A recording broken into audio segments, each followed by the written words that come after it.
네, 다 함께 하나님의 말씀 창세기 40장 21절에 있는 말씀을 찾아서 보도록 하겠습니다.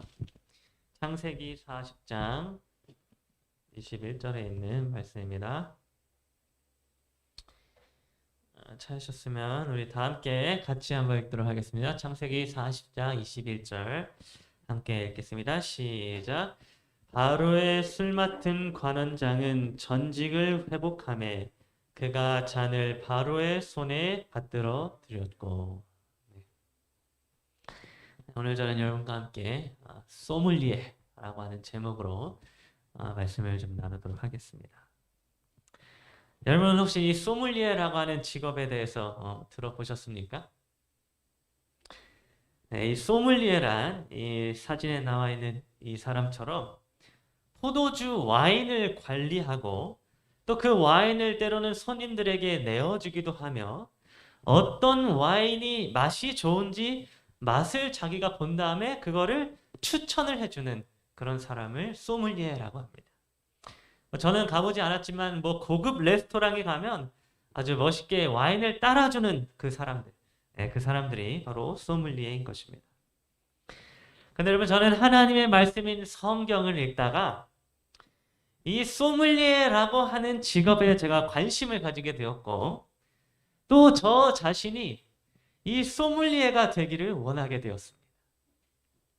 지금 목사라고 하는 사람이 특별히 술에는 손도 대지 않는 재림교인이 지금 술이나 맛보고 술을 추천해주는 사람이 되고 싶어 한다는 이 얘기에 혹시 여러분들이 제가 정신이 나갔나 이렇게 생각하실지도 모르겠습니다만 그럼에도 불구하고 저는 여전히 제 스스로가 이 소믈리에가 되어야 한다라고 제가 생각을 하게 되었습니다. 여러분 제가 이 소믈리에가 되고 싶은 이유가 있습니다. 제가 술을 마시고 싶어서가 아니고요. 제가 소믈리에가 되고 싶은 이유가 있는데 저뿐만이 아니라 사실은 우리 모두가 저는 이 소믈리에가 되어야 한다라고 생각을 하고 있습니다. 그래서 오늘 이 시간에는 제가 왜 소믈리에가 스스로 되어야 한다고 생각했는지 또 왜 우리 모두가 소믈리에가 되어야만 하는지에 대하여 함께 살펴보는 그런 시간을 갖도록 하겠습니다. 여러분 성경에는 오늘날의 이 소믈리에의 원조격이 되는 직업이 하나 기록이 되어져 있습니다. 혹시 그 직업이 무엇인지 아시겠습니까? 소믈리에라고 하는 직업은 성경에도 기록이 되어져 있는 아주 오래된 그 직업인데 그 직업이 뭘까요? 소믈리에. 성경에서 말하는 소믈리에. 예, 그 직업은 바로 술 맡은 자, 곧 술관원입니다. 오늘날의 소믈리에가 바로 성경의 술관원에서 유래된 그런 직업인 것입니다. 여러분 술관원이란 무엇을 하는 사람이었는가 하면 당시 왕에게 포도주를 바치는 사람이었습니다. 그런데 그냥 포도주를 그냥 있는 거 아무거나 갖다서 바치는 그런 게 아니라 그 포도주에 왕을 독살하려고 하는 독이 들었나 안 들었나를 확인을 하고 왕에게 아주 안전한 포도주를 바치는 그러한 중요한 직책을 맡은 사람들이 바로 술관원이었습니다. 그렇기 때문에 왕의 입장에서 왕은 언제나 자기가 가장 신뢰할 수 있는, 자기를 절대 독살하지 않을 자기가 가장 신뢰할 수 있는 사람을 술관원으로 임명을 하였고 그렇게 임명된 술관원은 당시 술 하나만 관리하는 게 아니라 왕 다음으로 가는 2인자, 제2인자의 위치를 가지고 나라의 옥쇠를 보관하였고 또 나라의 재정과 행정을 책임지는 역할을 이 술관원이 하기도 하였습니다. 다시 말해서 술관원이라고 하는 직업은 왕 다음으로 가는 아주 높은 위치에 있는 사람이었으며 나라의 그 어떤 직위를 가진 사람들보다 왕과 아주 가까운 곳에서 대화를 나눌 수 있는, 그래서 왕 앞으로 나아갈 수 있는 그런 놀라운 특권을 가진 사람이 바로 술관원이었다라고 하는 것입니다. 어떻습니까, 여러분? 이런 직업이라면 우리가 가지고 싶어 할 만한 그런 직업 맞습니까? 왕에게 가장 가까이 나아갈 수 있고 옥쇄를 관리하고 나라의 재정과 행정을 관리했던 그런 술관원, 부러운 직업인 것입니다.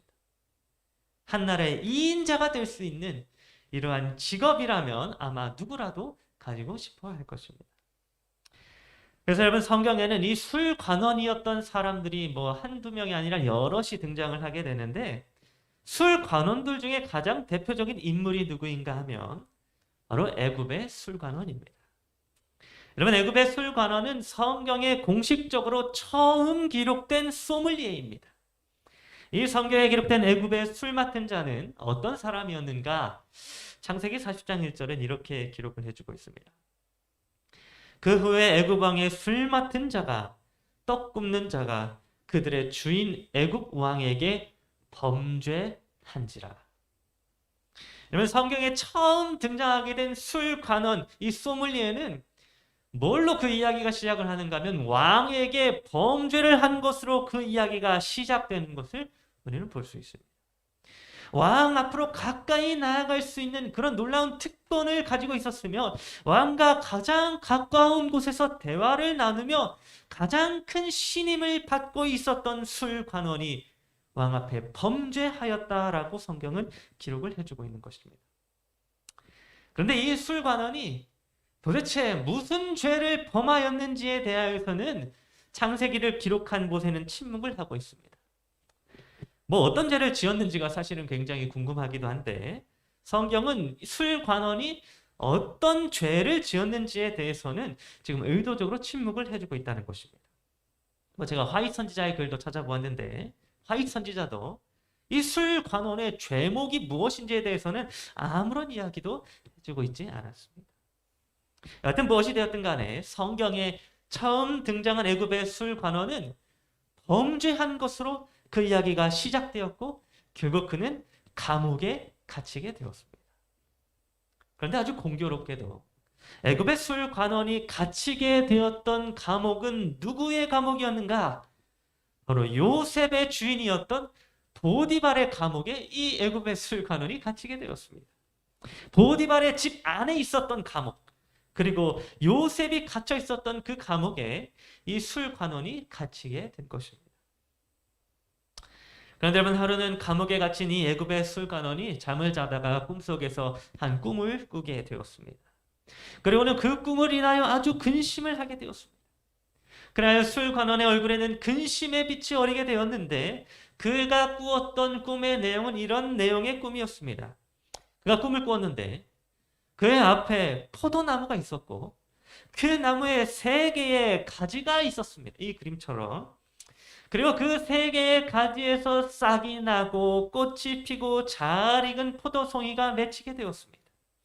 그때 그의 손에는 바로의 잔이 놓여 있었는데, 술관원은 그 바로의 잔에다가 포도주를 짜고 즙을 내어서 포도주를 담게 되었습니다. 그리고는 그 잔을 가지고 왕에게 바치게 되는 그런 이상한 꿈을 술관원이 꾸게 되었던 것입니다. 여러분, 이러한 꿈을 꾸게 된 애굽의 술관원의 꿈 이야기를 전해 듣게 된 요셉은 그 꿈의 해석을 이렇게 해주었습니다. 창세기 40장 12절은 이렇게 기록해주고 있습니다. 요셉이 그에게 이르되 그 해석이 이러하니 3가지, 포도의 그 3가지 있잖아요. 그 3가지는 사흘이라. 포도나무에서 나온 3가지가 요셉은 사흘, 곧 3일을 의미한다라고 이렇게 해석을 해주었던 것입니다. 그리고 요셉은 바로 이 3일 안에, 그가 해석한 이 3일 안에 술관원의 전직이 회복되어질 것이다 라고 그 꿈을 해석을 해주었습니다. 다시 말해서 지금 죄를 지어서 감옥에 갇혀있던 술관원이 이제 3일 안에 감옥에서 나가게 되고 술관원으로서 회복이 되어져 바로 왕 앞에 포도주를 가지고 다시 나아갈 수 있게 되었다라고 요셉은 그 꿈을 해석을 해주었던 것입니다. 그리고 아주 놀랍게도 요셉이 꿈을 해석한 그대로 정확히 3일이 지났을 때 애굽의 술관원은 감옥에서 나가 그의 직업을 회복을 하게 되었고, 바로 왕 앞으로 다시 나아가 포도주를 내어줄 수 있게 되었습니다. 그래서 창세기 40장 21절은 그 상황에 대하여 이렇게 기록해 주고 있습니다. 바로의 술 맡은 관원장은 전직을 회복함에 그가 잔을 바로의 손에 받들어 드렸고. 그러면 애굽의 술관원은 말 그대로 해석한 그대로 꿈의 해석대로 3일 만에 그의 직업이 회복되어지게 되었고 다시 왕 앞으로 나아가서 포도주를 바칠 수 있게 되었습니다. 그는 왕궁을 들어가기 전에 가졌던 지위를 다시 완전히 회복하게 되었던 것입니다. 그런데 여러분, 저는 이 이야기를 제가 묵상하게 되었을 때에 제가 애굽의 술관원과도 같은 술관원이 되어야겠다라고 하는 생각을 제 스스로 하게 되었습니다. 그리고 예수님을 믿는 모든 사람들 또한 이 술관원과 같은 사람이 되어야 한다는 생각을 하게 되었습니다. 왜냐하면 지금 창세기 40장에 기록된 애굽의 술관원의 이야기가 사실은 예수 그리스도의 이야기이자 그분을 믿는 백성들인 우리들의 이야기였기 때문입니다. 여러분, 애굽의 술관원의 모습을 자세히 살펴보게 되면 그 애굽의 술관원의 모습 속에서는 이중적인 의미가 상징적으로 담겨 있습니다.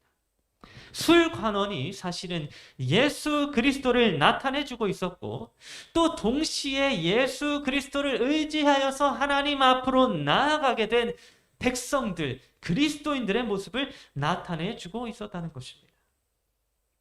왜 그런지 한번 살펴보겠습니다.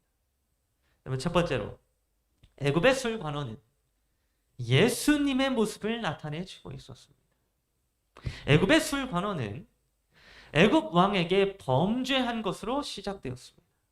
그리고 그는 감옥에 갇히게 되었습니다. 그런데 여기서 중요한 사실은 애굽의 술관원이 지었던 죄에 대한 죄목이 성경에 기록되지 않았다고 하는 사실입니다. 여러분, 모세가 이 창세기, 이 술관원에 대한 이야기 창세기를 기록할 때에 성령 하나님께서는 아주 의도적으로 이 술관원이 어떤 죄를 지었는지에 관하여 기록되지 않도록 하였습니다. 그래야 성령께서는 이 술관원에 대하여 묵상하는 사람들로 하여금 이 술관원이 죄인이 되었는데 어떤 죄목 때문에 죄인이 되었는지를 알지 못하도록 하셨습니다.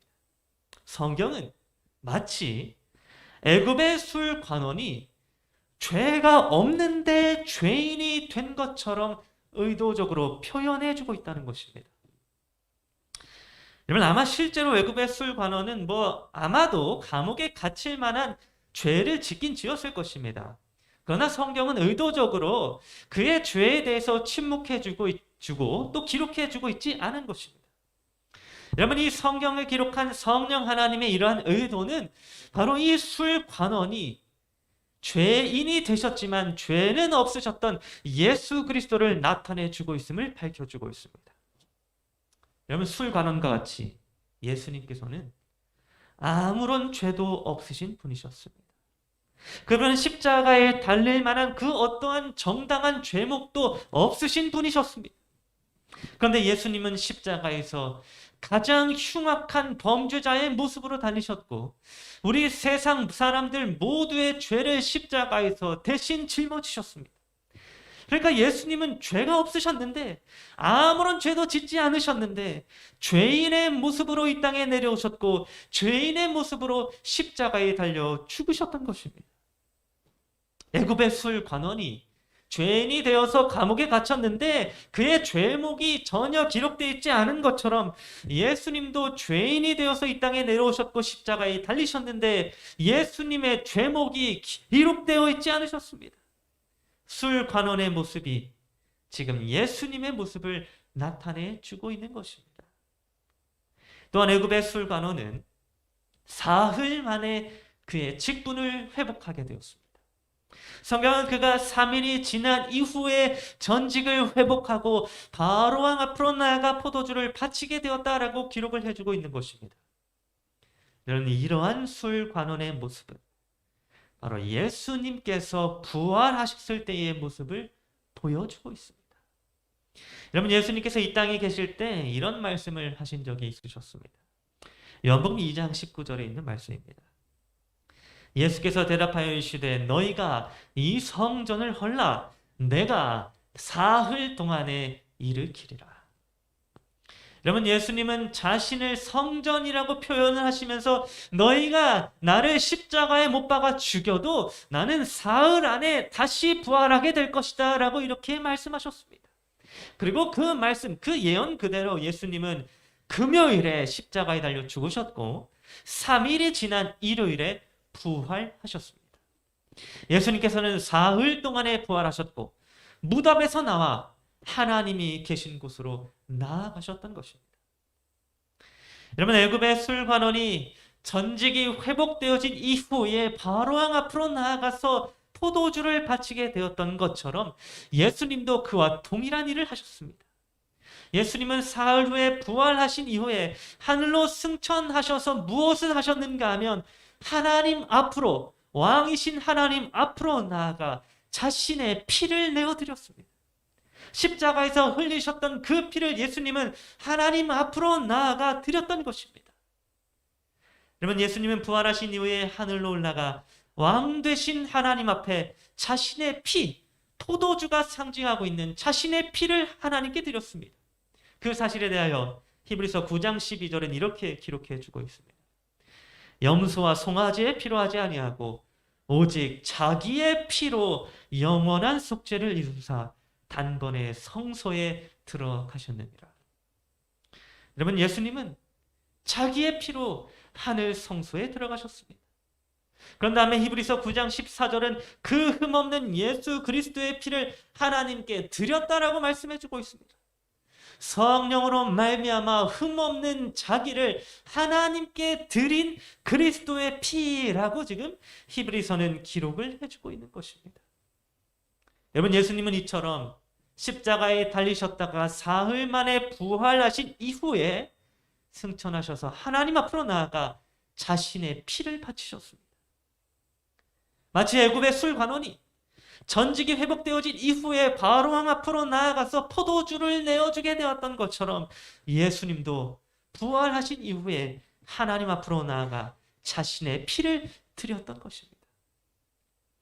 여러분, 이처럼 애굽의 술관원의 모습은 자신의 피를 가지고 하나님 앞으로 나아간 예수 그리스도의 모습을 나타내 주고 있었습니다. 그런데 여러분, 이렇게 예수님을 상징하는 애굽의 술관원은 예수님의 모습뿐만이 아니라 하나님을 믿는 오늘 저와 여러분들의 모습을 나타내 주고 있었습니다.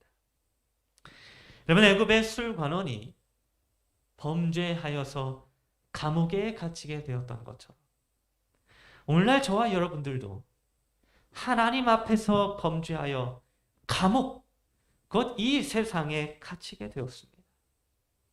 하나님과 우리 사이에 있었던 아주 가까운 관계는 죄로 인하여 깨어지게 되었으며 우리 사람들은 더 이상 하나님 앞으로 나아가지 못하게 되었습니다.